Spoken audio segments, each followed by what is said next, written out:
Welcome to Spirit-Filled Living, where we are going to be talking about living a Spirit-filled life. You don't want to miss this teaching. Don't go away.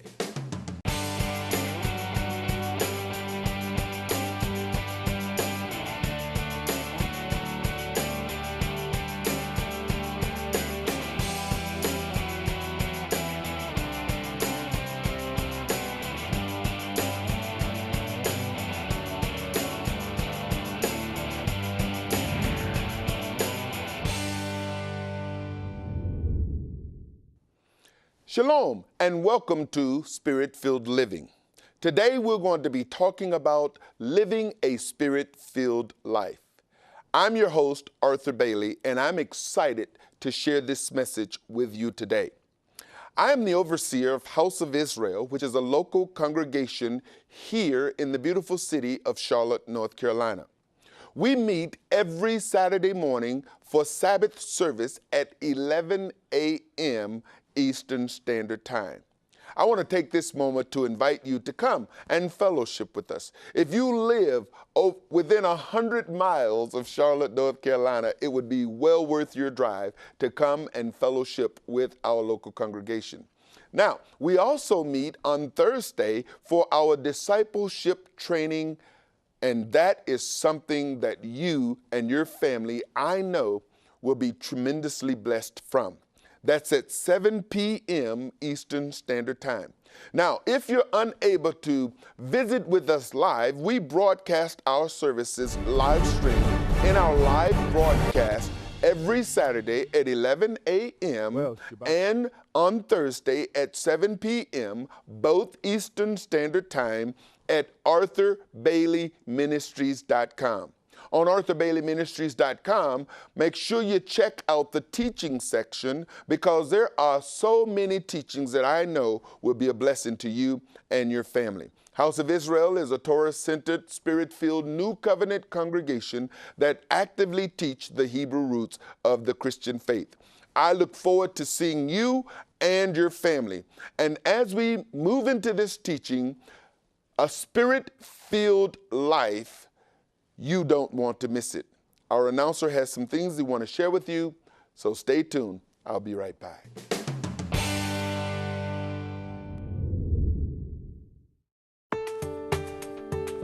During his earthly ministry, Yeshua taught his disciples that when they were filled with the Holy Spirit, the works he did, they would do, and even greater works would they do.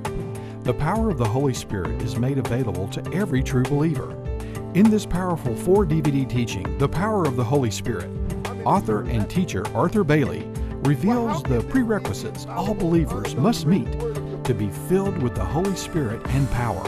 And Yeshua says, He has given you authority. All authority in heaven and earth has been given unto me. But the authority that the heaven and earth has given unto Yeshua, He gives unto you. In this 4-DVD teaching, you will learn: what is the power Yeshua spoke of? Is the power still available for disciples of Yeshua today? How can the disciples of Yeshua operate in this power today? And so much more. He has called me to do this. He has called you to do that. And when you begin to walk in the authority that He has given you as a believer, then now you can exercise dunamis. He has given you exousia that you might exercise dunamis and see the miracle working power of Jehovah operating at your command. Now, for your gift of $45 or more, Arthur would like to send as his gift to you this 4-DVD collection, The Power of the Holy Spirit. See, the Holy Spirit is there to confirm. The Holy Spirit is there to show you whether these things be of the Father or not. Call the number on your screen, visit our website, or write Arthur Bailey Ministries, P.O. Box 1182, Fort Mill, South Carolina, 29716. Don't miss out on this powerful 4-DVD teaching that will strengthen, edify, and encourage your faith in God. Call now.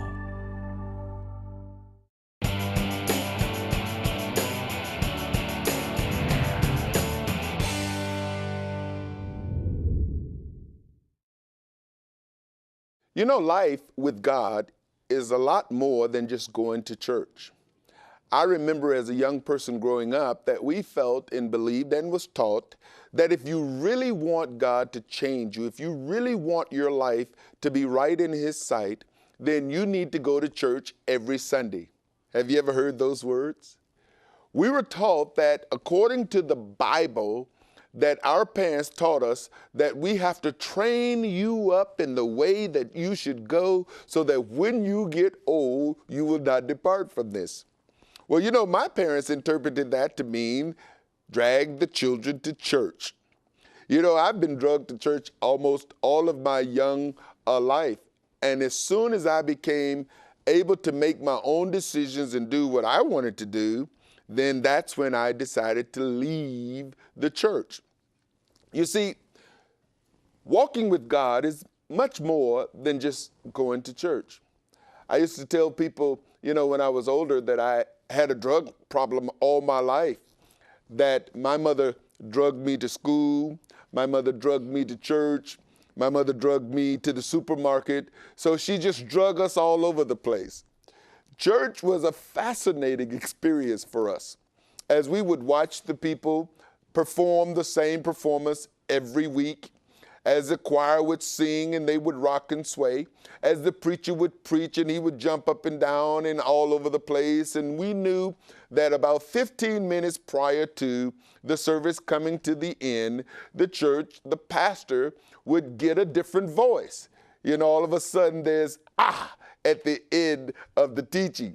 And so the deacons would stand and the mothers would sway and the ushers would gather around Sister so-and-so and so because they knew she was going to faint. Listen, walking with Jehovah is much, much bigger than going into somebody's church or going through a ritual of a 2-hour sermon each week. Now, that's the way it was in my church. Maybe you go to a church where they have 30-minute sermons. I don't know. But nevertheless, walking with the Almighty is about understanding what it is that He requires. And what He requires from us is made clear to us from His Word. His written Word is His instructions to us. From Genesis all the way to the book of Revelations, we find His instructions, the Torah, the first 5 books, where He reveals to us His heart, where He shows the children of Israel, the people that He set as the example to the nations of the world by giving them His commands. As He said, no other nation had the commands that He had given to them. They were supposed to be the example to the nation of the world. And where they failed, Yeshua came to reinstate, to show us how we are to live our lives with the Almighty from His instructions. As we look at living life in the Spirit, being filled with the Spirit is so vital to the walk of the believer that we need to know everything we can about living life in the Spirit. Paul said that if we follow after the Spirit, we'll not fulfill the desires of the flesh. Ladies and gentlemen, I want to share with you about how to live a Spirit-filled life. But before I get into that, our announcer has some things that we'd like to share with you, and then I'll be right back, so don't go anywhere.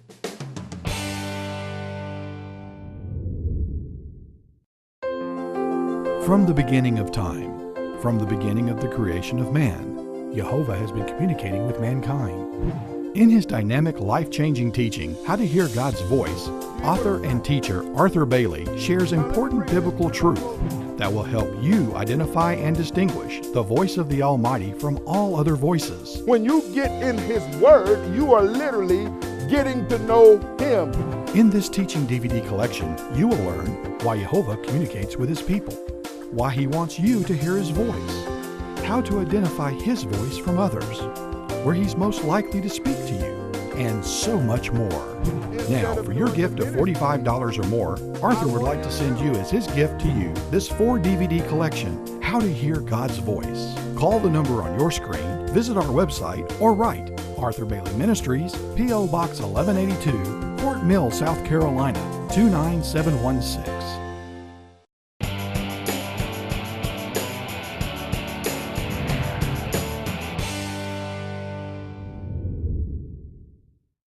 Living life in the Spirit, as Yeshua has defined, means being filled with the Spirit as he was in the Jordan.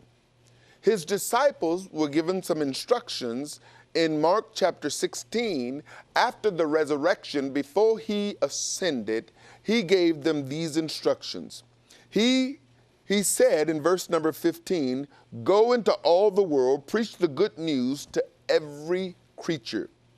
And these signs shall follow them that believe. In my name shall they cast out devils.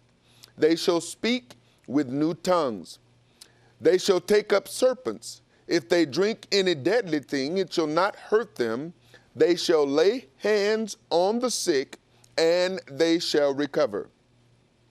After he had spoken these things, he was received up in heaven, and there he sat at the right hand of Jehovah, and from there he will come and redeem his people.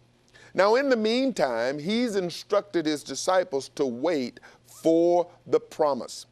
In Acts chapter number 1, we see him giving this from a different perspective.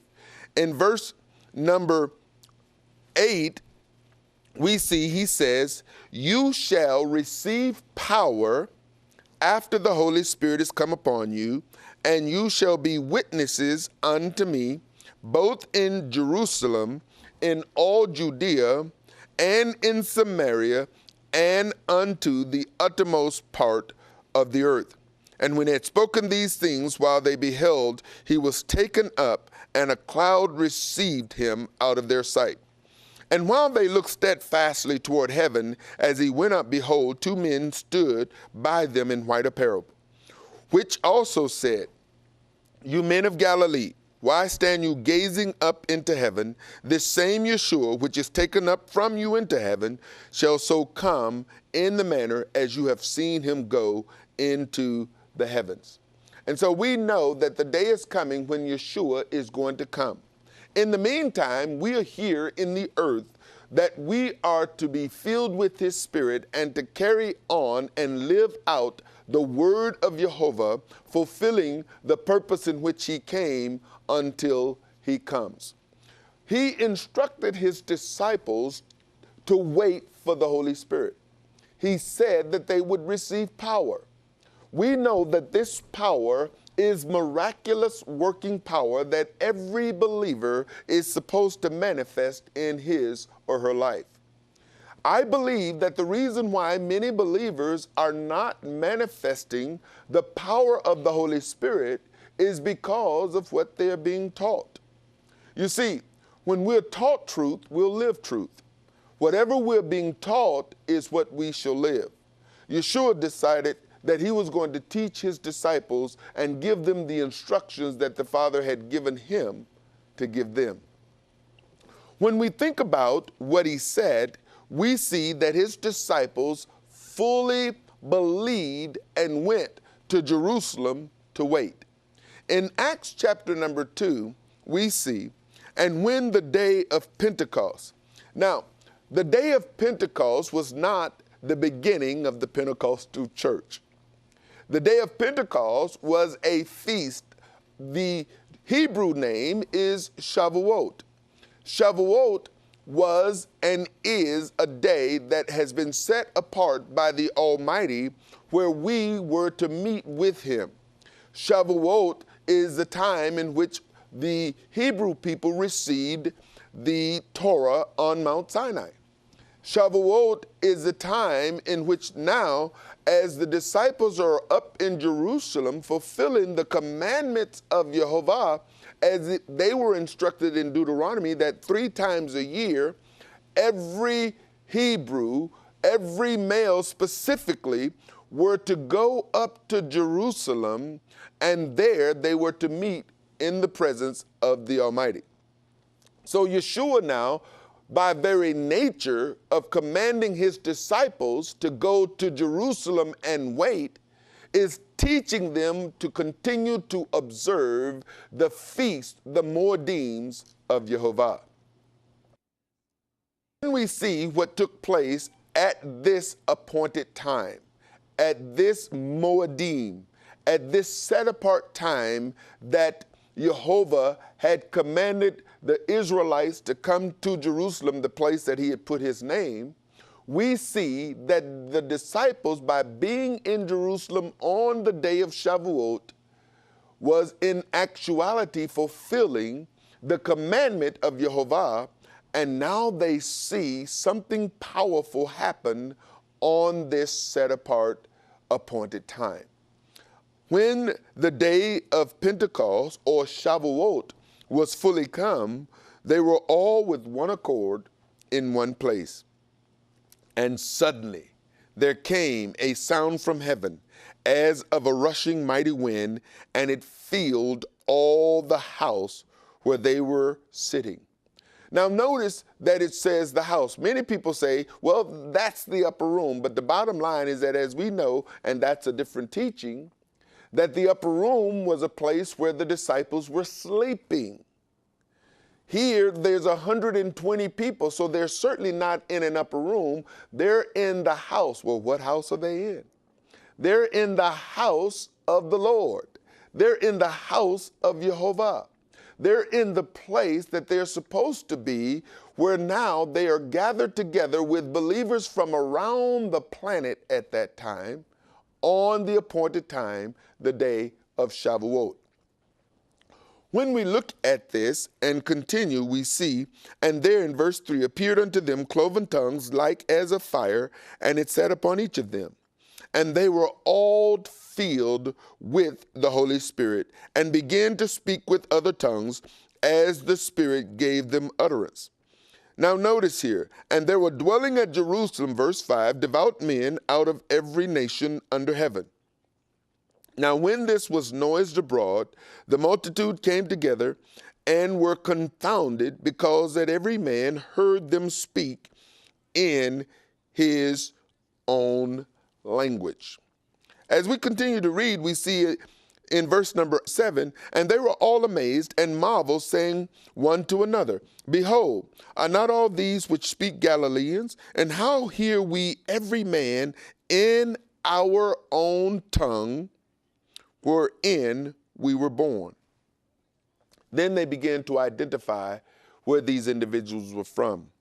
There's Parthians and Medes and Elamites and the dwellers in Mesopotamia and in Judea and Cappadocia, in Pontus and Asia, Phrygia and Pamphylia, in Egypt, in the parts of Libya about Cyrene, and strangers of Rome, Jews and proselytes, Cretes and Arabians. Do we hear them speak in our tongues the wonderful works of Elohim? And they were all amazed and were in doubt, saying one to another, What does this mean? What are we seeing here? We're seeing something miraculous happen as the disciples, in obedience to Yeshua, keeping the Torah up in Jerusalem, the place where Jehovah placed his name, at the appointed time, Shavuot, Pentecost, as it is known here, are in the place that they're supposed to be, and the Father does something powerful. He releases the power, the outpouring of his Spirit. As we continue to read, it says in verse 13, others mocking said, These men are full of new wine. Some are saying something supernatural has happened here, but others are saying, nope, that's nothing supernatural. These men are drunk. You see, in one sense, people would see the supernatural as something supernatural, something spiritual.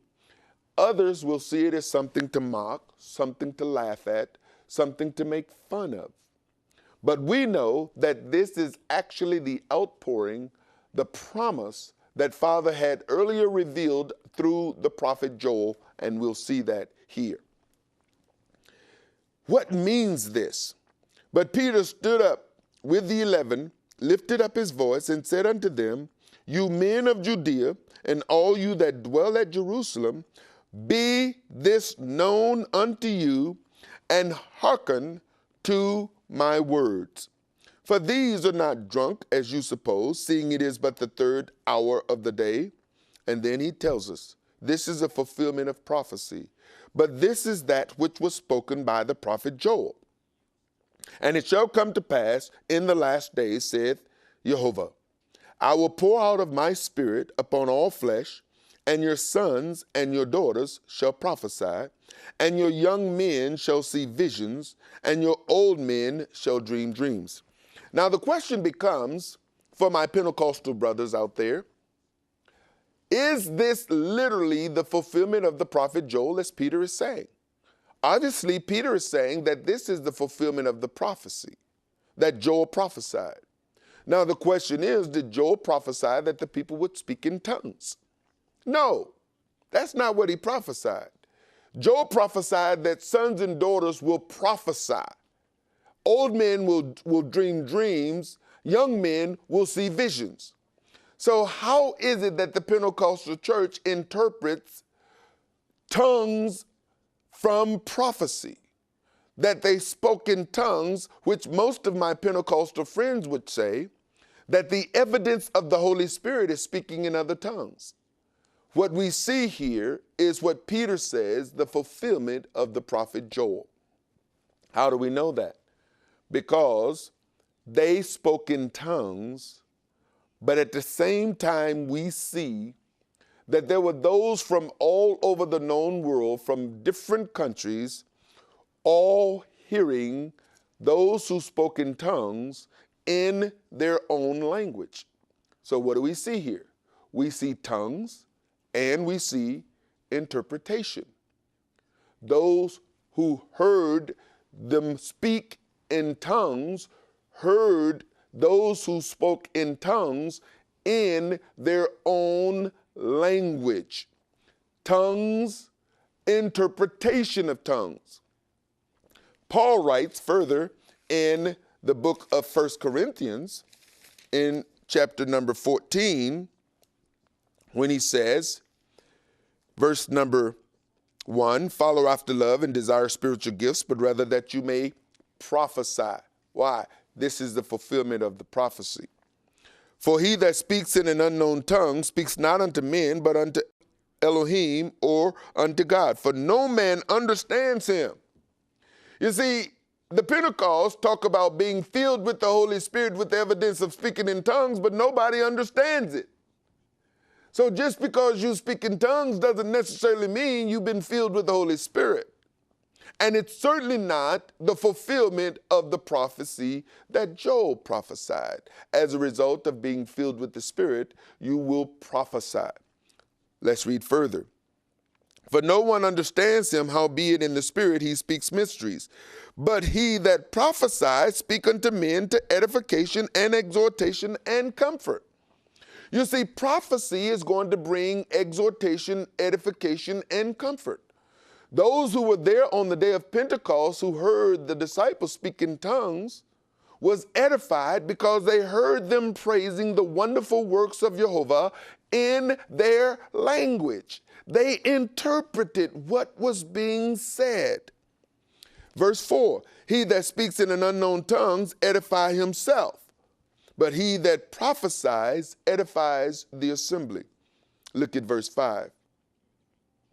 I would that you all spoke with tongues, but rather that you prophesied. For greater is he that prophesies than he that speaks with tongues, except, now notice this, except he interprets, that the assembly may receive edification.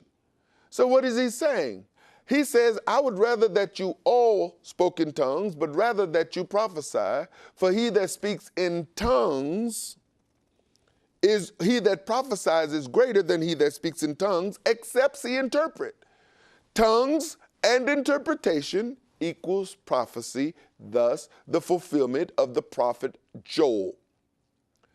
There's so much I want to share with you about living a spirit-filled life, being filled with the Holy Spirit. So please stay tuned while our announcer shares some important information with you, and I'll be right back.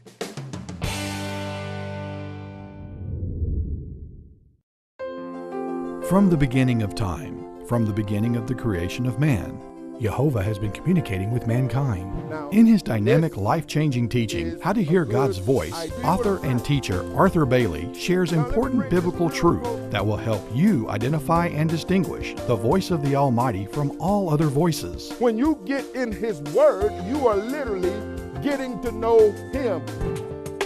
During his earthly ministry, Yeshua taught his disciples that when they were filled with the Holy Spirit, the works he did, they would do, and even greater works would they do. In this powerful 4-DVD teaching, The Power of the Holy Spirit, author and teacher Arthur Bailey reveals the prerequisites all believers must meet to be filled with the Holy Spirit and power. If you call now or visit our website, you'll receive both The Power of the Holy Spirit and How to Hear God's Voice for only $80. That's a savings of $10 to you. Call the number on your screen today.